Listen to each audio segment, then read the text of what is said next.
கடவுள் அருள் டிவி நேயர்களுக்கு அடியேன் உங்கள் சிவயோகி சிவசக்திமான் சுவாமிகள் வணக்கத்தை தெரிவித்துக் கொள்கிறேன்.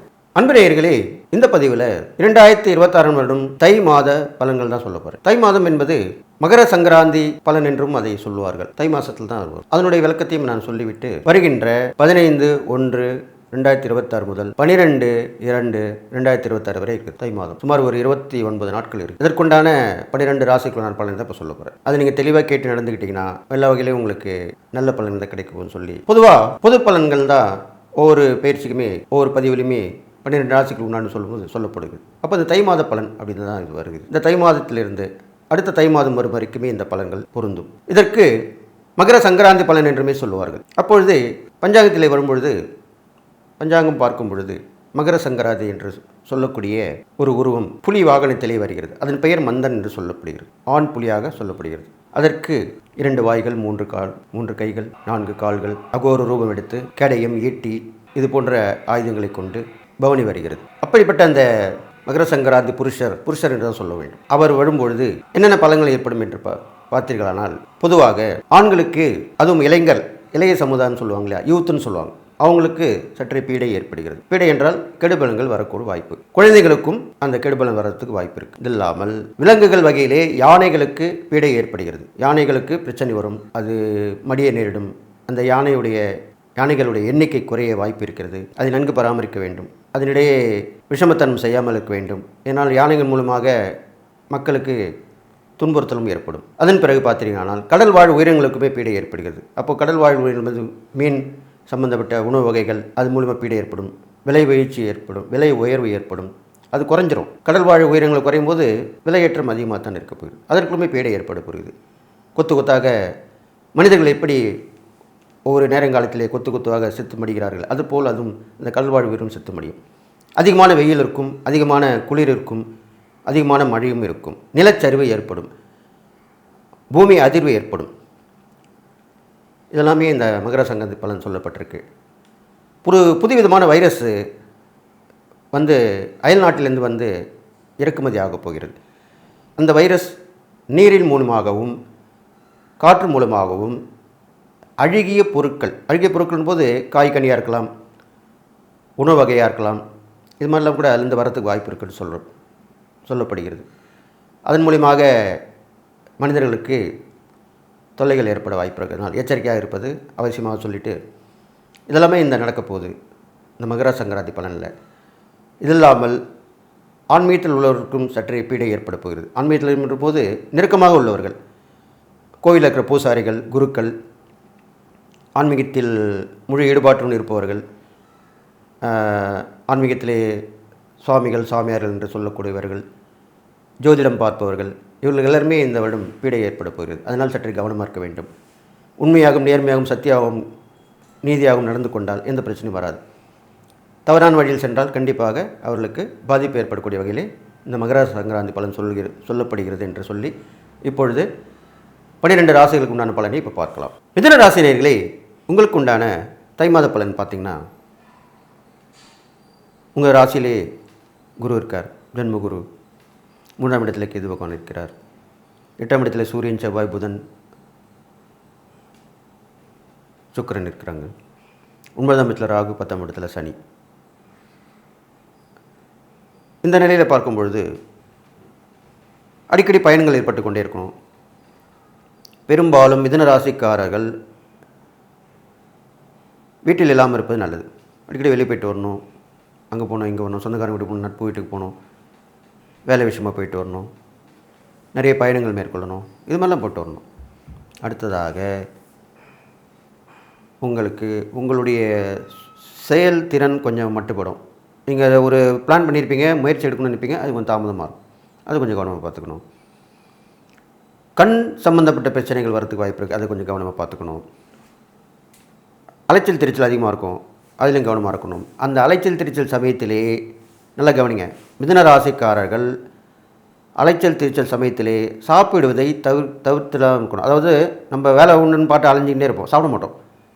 அந்த நேரத்துக்கு சாப்பிட வேண்டும். இது உங்களுக்கு பின் விளைவை ஏற்படுத்தக்கூடும். வயிறு சம்பந்தப்பட்ட பிரச்சனைகள், முழங்கால் முட்டு வலிகள், தலைவலி, அடிக்கடி வரும் தலைவலி, இதெல்லாமே மிதுன ராசிக்காரர்கள் கவனத்தில் எடுத்துக்கொள்ள வேண்டும். உடனே பரிசோதனை பண்ணணும். நம்ம ஒரு வேலை முடிஞ்சால் தான் சாப்பிடணும் அப்படிலாம் கிடையாது. அந்த வேலை முடியல 7:30 ஆச்சுன்னா போய் சாப்பிட்டு வந்துடலாம். வீட்டில் இருந்தால் வீட்டில் சாப்பிடலாம், வெளியே இருந்தால் வெளியே சாப்பிட்றலாம். இதை கவனமாக இருக்கணும். அடுத்ததாக நட்பிலே கொஞ்சம் பிரச்சனை வரதுக்கு வாய்ப்பு இருக்குது. அதில் கொஞ்சம் கவனமாக பார்த்துக்கணும். சொந்த பந்தவங்க எல்லாமே வாக்குறுதி கொடுக்கல கொஞ்சம் கவனமாக இருக்கணும். இதெல்லாம் கவனமாக பார்த்துட்டு வரணும். நீங்கள் தந்தையாரோடும் தந்தை ஒருவராலுமே சிறு சிறு சலசலப்புகள், கொஞ்சம் பிரச்சனை வர்றது, ஒதுங்கி போகிறதா இருக்கும். இந்த மாதிரிலாம் நடக்கும். எல்லாமே தற்காலிகமாக தான். அது கவனத்தில் கொள்ள வேண்டும். கண்டிப்பாக மிதுன ராசிக்காரர்களுக்கு வேலையிலே மந்தம் ஏற்படும், சில பிரச்சனைகள் வந்து போகும், ப்ரொமோஷன் சம்மந்தப்பட்டலாம் தள்ளி போகும். தொழில் வியாபாரத்தில் இருக்கவங்களும் கவனமாக இருக்கணும். அடுத்து என்ன நடக்கும்ன்றதே உங்களால் யோசிக்க முடியாமல் இருக்கும். இப்படி தான் இருக்கும். அதுக்கு தான் கவனமாக இருக்கணும்னு சொல்லியிருக்கேன். நீங்கள் உங்கள் ராசியாதிபதி புத பகவான், புதனுடைய அம்சமாக பெருமாள் இருக்கிறார். அந்த பெருமாளை அனுதினமும் வழிபட்டு வர வேண்டும். அவருக்கு அலங்கார பிரியர்னு சொல்லப்படுகிறார். அவருக்கு அலங்காரம் செய்து அழகு பார்க்கலாம். உங்களுக்கு வசதி வாய்ப்புகள் இருக்கும், எவ்வாறு இருக்குமோ அதுக்கேற்றாற்போல். பெருமாளுடைய வழிபாடு மட்டுமல்ல, பெருமாளுடைய பெரிய திருவடி என்று சொல்கிற கருடாழ்வாரியை வணங்க வேண்டும். சிறிய திருவடி என்று சொல்லப்படுகிற ஆஞ்சநேயரும் வழிபட வேண்டும். ஆஞ்சநேயரை சனிக்கிழமையில் வழிபட்டு வரலாம். கருடாழ்வாரை புதன்கிழமை அன்று வழிபட்டு வரலாம். இது மாதிரி வழிபட்டு வரணும்.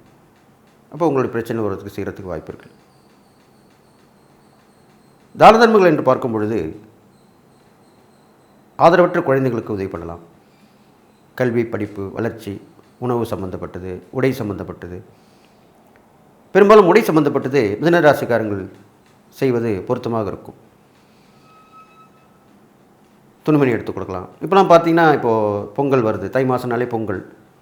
அப்போ இந்த பொங்கல் அன்னைக்கு போயிட்டு அனாதை ஆசிரமம் செய்து உங்கள் வசதிக்கு ஏற்ப குழந்தைகளுக்கு ஆடை எடுத்து கொடுக்கலாம். முன்னாடியே போய் பார்த்து பேசிட்டு வந்துடலாம். இதில் ஒன்று கவனிக்கணும். நீங்கள் தான தர்மம் பண்ணும்போது ஏனோ தானம் பண்ணக்கூடாது. அவங்களுக்கு அது பொருத்தமாக இருக்கணும். இப்போ நீங்கள் கொண்டு போகிற ஆடை அவங்களுக்கு கரெக்டாக இருக்கணும் இல்லையா? அப்போ எப்படி கரெக்டாக இருக்கும்? அப்போ முன்னமே சென்று யாருக்கு செய்யணும்னு நீங்கள் முடிவு பண்ணிட்டீங்கன்னா அவங்களுக்கு பார்த்து அவங்களுடைய அளவு என்னன்னு தெரிஞ்சுக்கிட்டு அதுக்கேற்ற மாதிரி ஆடையை வாங்கி கொடுக்கலாம். இப்போலாம் ரெடிமேட் ஆடை கிடைக்குது. எது இருந்தாலுமே அந்த அளவு தெரிஞ்சு வாங்கி கொடுத்தா அவங்க போட்டு பார்க்கணும். அதுதான் அழகு. நீங்கள் தானம் தர்மம் பண்ணி பிரயோஜனம் இல்லை. அதை அவங்க போட முடியாமல் போயிட்டாக்கா பெருசாக தொலைதொலை இருந்தால் என்ன பண்ணுவாங்க? அதனால் தான தர்மம் செய்தாலும் பொருத்தமாக செய்ய வேண்டும். அதே மாதிரி உணவுலையும் அவங்களுக்கு பிடிச்ச உணவு வாங்கி கொடுக்குறது ரொம்ப விசேஷம். இப்போ நம்ம எப்படி விதமாக பொருள் சாப்பிட்றோம், அந்த ஊருக்கு போகணுன்னு நினைக்கிறோம், அந்த ஹோட்டலில் போய் சாப்பிடணும்னு பார்க்குறோம், இந்த சினிமா பார்க்கணும், அந்த இடத்துல சுற்றுலா போய் பாயிட்டு வரணும் அப்படின்னு நினைக்கிறோமா இல்லையா? அப்போது ஏழை எளியவங்களுக்கு ஒன்றும் இல்லாதவங்களுக்கு அந்த எண்ணங்கள் இருக்கத்தானே செய்யும். அதெல்லாம் செய்யலாம். இப்போலாம் பெரிய பெரிய பிரபல தொழிலதிபர்கள், பெரிய பெரிய பணக்காரர்கள் எல்லாமே அந்த மாதிரி செஞ்சுட்டு வராங்க. ஒரு திருமண விழா நடக்குன்னா தனியாக அவங்களுக்குன்னு கூப்பிட்டு ஒரு விருந்து கூட வைக்கிறாங்க. இது என்ன இப்போ சமீபத்தில் நடந்திருக்கு. என்னுடைய தூரத்து உறவினர் கூட அது மாதிரி பண்ணியிருக்காரு. அவர் பெரிய பெரிய கல்வி நிறுவனத்தில் இருக்கார், பெரிய தொழில்பராக இருக்கார். அவர் பண்ணுறார்.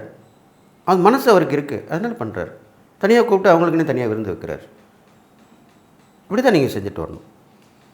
அப்போ இந்த மிதுன ராசியில் பிறந்தவங்களுக்கு இது மாதிரிலாம் செஞ்சுட்டு வந்தீங்கனாலே நல்ல விஷயங்கள் கண்டிப்பாக நடக்கும். இந்த தை மாத பலன் உங்களுக்கு எச்சரிக்கையுடனும் கவனத்துடன் இருந்து முன்னேறக்கூடிய ஒரு மாதமாக தான் இருக்கும்னு சொல்லி எல்லா நலமும் பெற்று வாழ்வீர்கள் என்று வாழ்த்தி விடைபெறுகிறேன். நன்றி, வணக்கம். கடவுள் அருள் டிவியை பார்த்தமைக்க நன்றிகள். மேலும் இது போன்ற தகவல்களை தெரிந்து கொள்ள கடவுள் அருள் டிவியை சப்ஸ்கிரைப் செய்யுங்கள். மறக்காமல் பெல் ஐக்கானை கிளிக் செய்யுங்கள்.